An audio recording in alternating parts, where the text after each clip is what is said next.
dia, amigos e amigas, bom dia, senhores e senhoras. Eu sou o Daniel Nonato, obrigado a você pela presença em nosso encontro matutino, recordando a todos e a todas que estamos vivendo o período quaresmal, e a quaresma é marcada primeiro pela a nossa disposição em buscar a conversão. Também é um momento onde nós vivemos a campanha da fraternidade, e a campanha da fraternidade que nós, muitas das vezes, não a compreendemos. Esse ano, fraternidade e amizade social tende a nos apontar para a realidade dos irmãos e irmãs, dos amigos, daqueles que nós conhecemos. Nós que estamos automatizados em nossas ilhas, em nossas bolhas, em nossos quintais, em nossas casas, em nossos quartos, em nossas janelas de internet. Então, por isso, o tema da campanha da fraternidade nos ajuda a olhar para o outro e nos ajuda a pensar no outro para que possamos, assim, viver o nosso dia a dia e a nossa conversão cotidiana. Semana que passou, a gente vai evitar comentários de política, já que alguns já estão reclamando comigo, mas não tem como não comentar como que um patriota, um brasileiro, sai do nosso país para ir lá em outro país, para criticar, para falar mal da sua pátria. Em regime de exceções, em regime de ditaduras, em espaços onde a democracia não é respeitada, tal atitude tem que ser até mesmo elogiada. Mas diante de um país onde vivemos na liberdade, onde até mesmo você pode organizar uma passeata, um movimento numa grande cidade e não ser preso, e para criticar, para dar desculpa, para contar a sua história, como que podemos estar vivendo numa ditadura? Isso é uma análise pessoal, é uma opinião minha, que você pode discordar, por isso, se você discorda, pode dar o dislike. Se você concorda, deixe o seu like, comente aí embaixo. Eu vou ficar muito feliz com o seu comentário.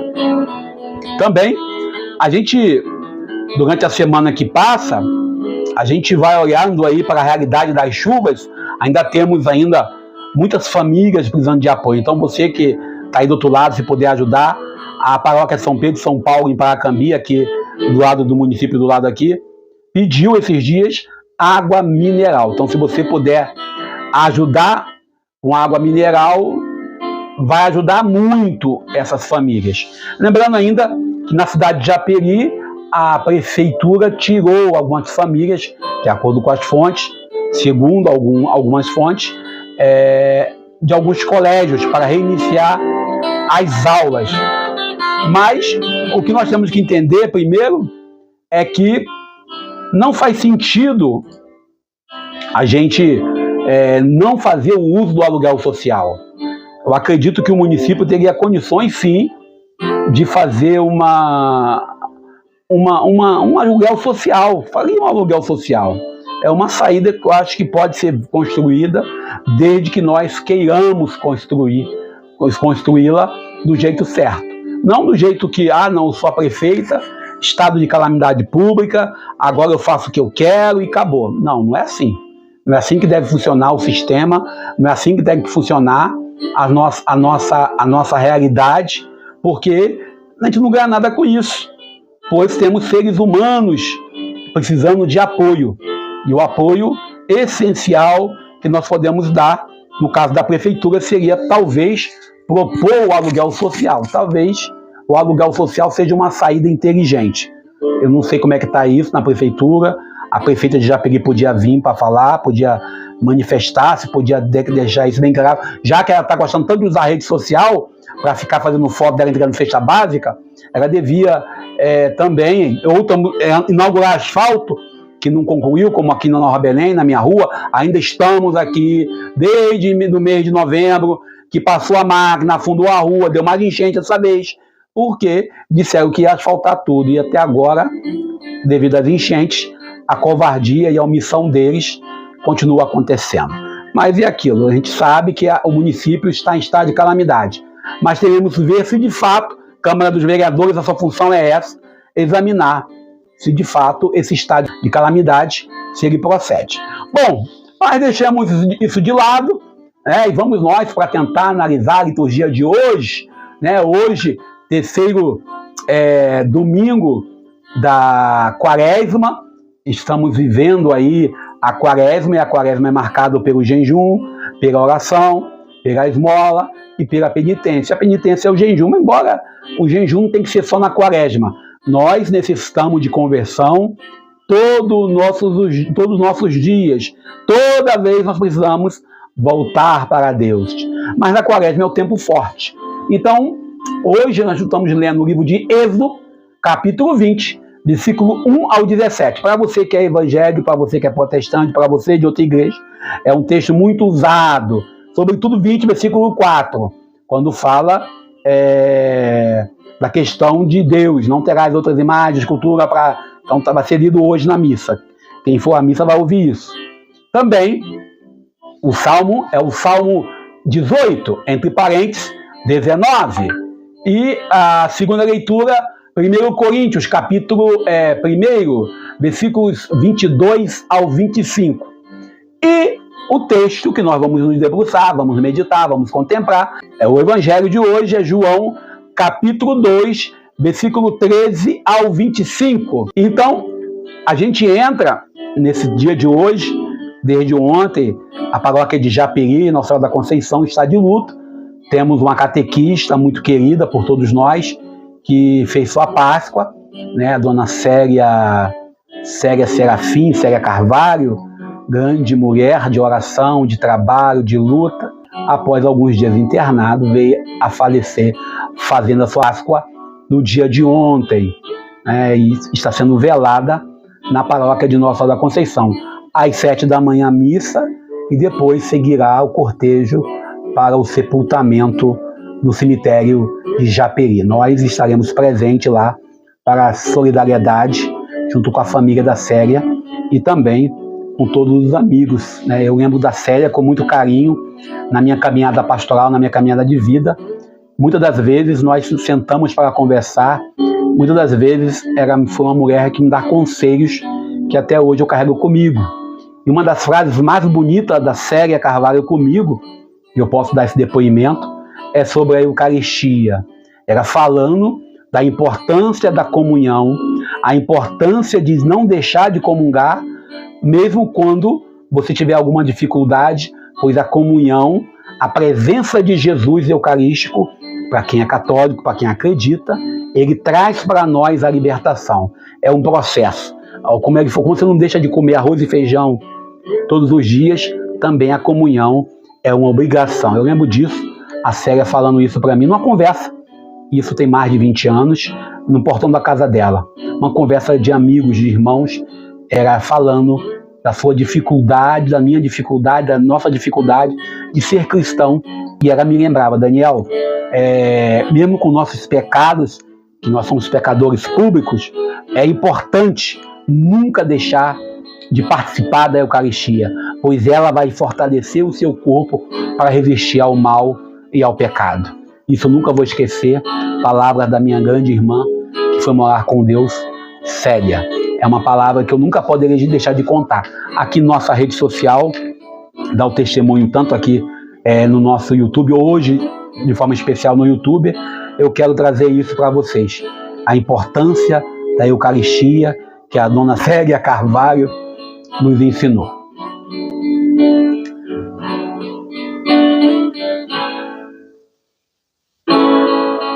Mas vamos nós celebrando a graça de Deus hoje e falando da nosso envolvimento com Jesus. Jesus apareceu poucas vezes no templo, né? Na verdade, Jesus aparece no templo em Mateus capítulo 21, quando ele vai no templo e faz, né, a expulsão dos vendilhões. Também em Lucas capítulo 2, quando ele vai no templo com 12 anos e ele surpreende os doutores da lei com 12 anos, lembrando que para o judaísmo, 12 anos você já é maior de idade. E Lucas capítulo 19, onde ele vai no templo também e desce a chibata nos vendilhões, né? E também aqui, né, em João capítulo 2, nós temos esse momento de Jesus, João capítulo 2, versículo 13 ao 25, quando Jesus traz para nós essa realidade, a realidade que nós estamos contemplando, que é a questão do respeito ao lugar sagrado. Jesus, ele vai superar essa ideia de templo, essa ideia de um espaço sagrado para acolher, para viver com Deus. Ele não desprezou o templo, ele questiona o uso da religião. Talvez, tá, gente? Se ele voltasse hoje em nossas comunidades de base, em nossas igrejas particulares, certamente ele teria necessidade de trocar de chicote mais de uma vez. Por muitas das vezes eu falo nós, que somos todos nós cristãos, transformamos a fé em um negócio. Aí lembro lá a Joyce Aimee, Evangelho dos Fariseus, né, que estão criticando a menina, mas é uma realidade que nós às vezes transformamos a fé em um negócio chamado comércio. E aquilo que Celso Carias falou uma vez, quando ele apresentou para a gente o modelo de religiosidade no século XXI, quando traz para nós uma igreja que tem que trazer 3 coisas para o ser humano. Primeiro, a igreja não é lugar de terapia, onde as pessoas buscam a igreja para alívio emocional. Também pode, a fé ajuda a aliviar. A igreja não é casa de show, onde você vai para assistir um espetáculo. E a igreja também não é um lugar onde não pode ou pode tudo. Não pode nada ou pode tudo. A igreja é um espaço de convívio de irmãos, o prédio. E nós somos o espelho desse templo. Não dá para nós termos um comportamento dentro da igreja e outro comportamento fora da igreja. Aí eu lembro de um amigo, jovem seminarista, que não foi padre, hoje ele casou, tem família, e ele dizia que aquilo que você faz na sua casa, você deveria ter o direito de fazer na igreja. Aquilo que você faz na sua casa, você não teria que ter vergonha de fazer na igreja. Porque às vezes nós, dentro da nossa casa, temos um comportamento. Eu ouvi de um jovem isso também falando, que não, subir o morro da igreja é outra coisa. Não, a mesma coisa que eu sou dentro da igreja, eu tenho que ser fora da igreja. A mesma coisa que eu sou fora da igreja, eu tenho que ser dentro da igreja. Sendo que o período quaresmal nos convida à conversão. Jesus, quando busca nos ensinar, né, nessa palavra de hoje, que o mapa do caminho para a vida eterna passa pelo respeito à fé, passa pelo respeito ao sagrado, e o sagrado começa pelo ser humano, lembrando a todos que a realidade do templo, eu falei que Jesus esteve no templo pelo menos, né, 2 vezes, e isso sem contar que ele foi levado por Maria e José para a circuncisão, né, mas no Evangelho narra 2 vezes que ele esteve no templo de forma direta, com 12 anos, e agora, nesse Evangelho, quando ele vem com a chibata na mão. Esse Evangelho, ele nos prepara para nós olharmos para a nossa igreja, olharmos para nossas comunidades, olharmos para as nossas práticas, para que nós possamos responder. De fato, o que nós somos na igreja? Somos mais uns vendilhões, preocupados em obter vantagens, preocupados em ter retorno financeiro, preocupados em receber de Deus um prêmio por bom comportamento? Essa seção do Evangelho de João, que é a introdução, é interessante que lá em Mateus 21, Jesus está no templo e ele arrebenta tudo. Lá em Lucas 19, Jesus está no templo e também arrebenta tudo. Aqui no livro de João, é logo no início. É logo no começo do livro de João. É logo nos primeiros atos. No capítulo 2 de João, você tem o milagre, né, da boda de Caná. E logo em seguida, você vai ter aí, né, a questão do templo. Jesus, ele faz uma conexão aí, o evangelista João consegue fazer a conexão. A questão da esposa, a questão do noivo, a questão da relação matrimonial e a relação com a religião, com a fé. O episódio do templo, ele é majestoso, pois o templo, ele representa, naquele contexto, o poder político e o poder financeiro e o poder religioso. Os três poderes andavam juntos. E esse poder que vai conduzir Jesus à morte. Aí a morte violenta de cruz.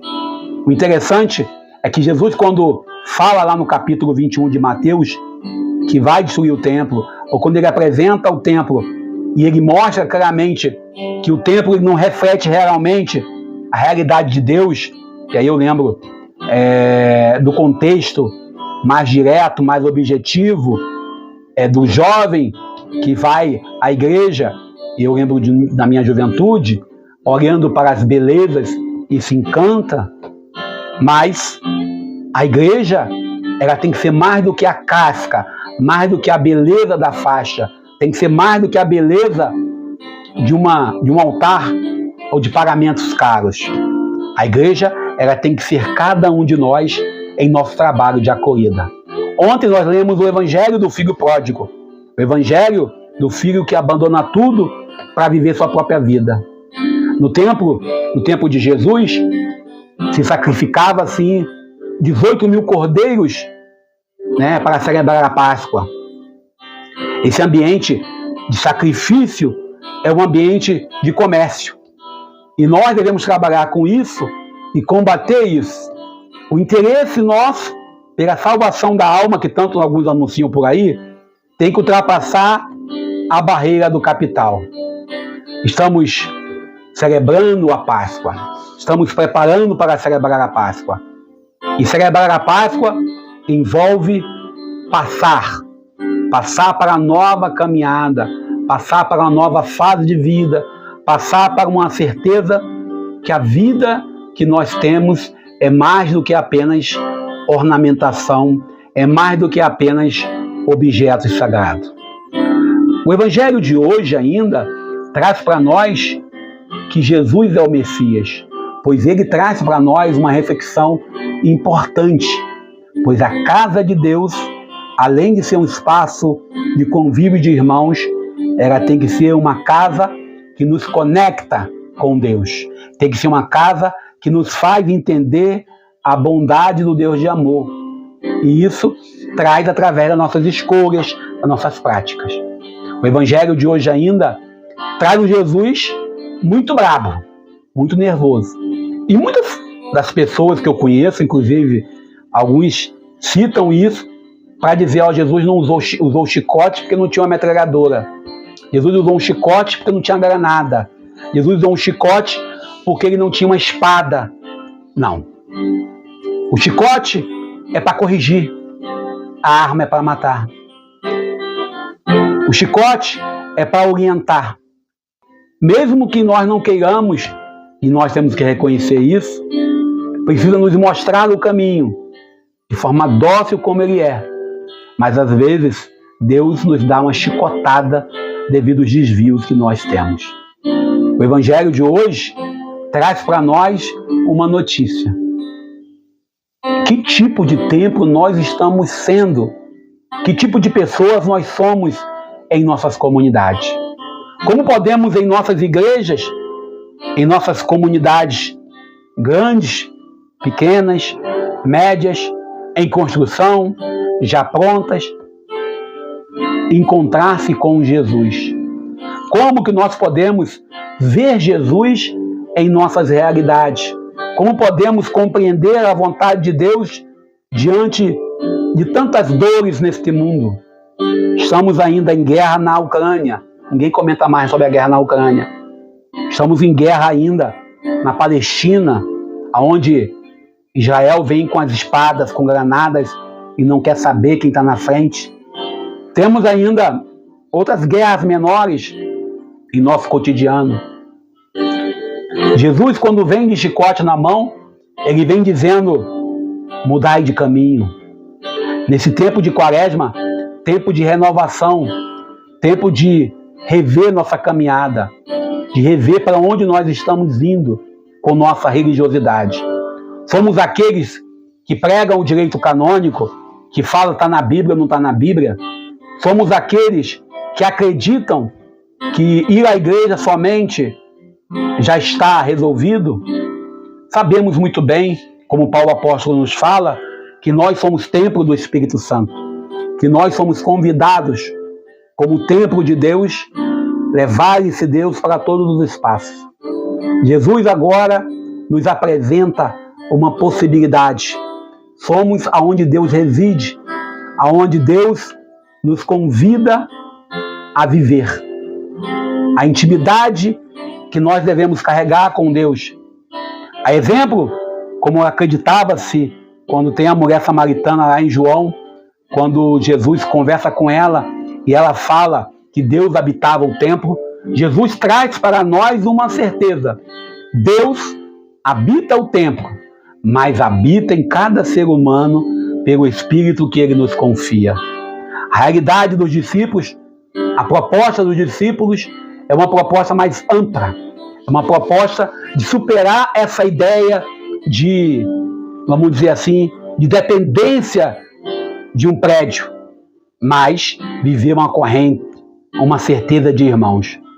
Os homens novos, as mulheres novas que vivemos, que temos em nossa sociedade, as pessoas novas vindas pela água do batismo, vinda pela graça eucarística, vinda pela confirmação do sacramento do crisma, na leitura da palavra de Deus, exige que sejamos pessoas novas plenamente. A boa nova do reino, que nós somos convidados a mergulhar, nos convida de verdade a viver mais do que apenas frequentando missa.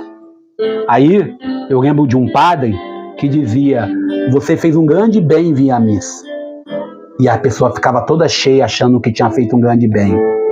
Mas o bem maior não é ir à missa. O bem maior é viver a missa. E aí aquela canção antiga que dizia: a missa terminou, começa a nossa missão. Os homens novos, as mulheres novas, que somos convidados e convidadas a contemplar, passa além da barreira da igreja ou de igrejeiros. A vida nova, trazida pelo batismo, nos convida a levar a nossa vida para além desta vida, para a eternidade. A comunidade de Jesus, a comunidade apostólica, não tinha templo, mas tinha um mestre com ele. E o templo, naquele contexto, representava domínio de poder. E nesse sentido, Jesus vem criticar a religião. O verdadeiro Deus que nos ama está todo dia nos esperando que voltemos, exemplo do filho pródigo no evangelho de ontem.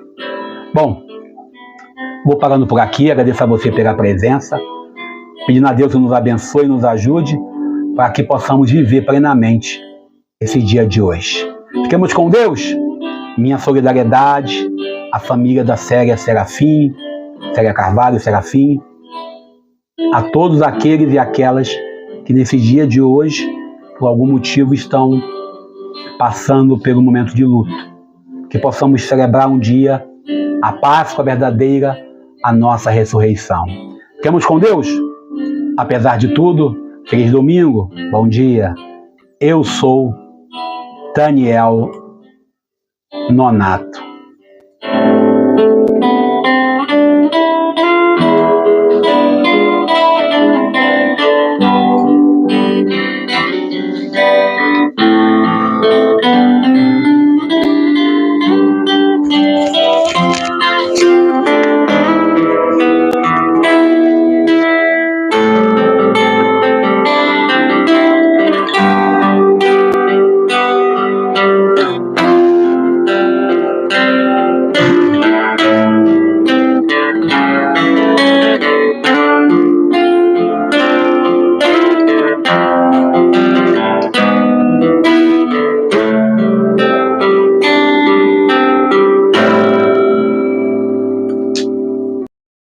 Examinar se de fato esse estado de calamidade, ou calamidade é demais, né?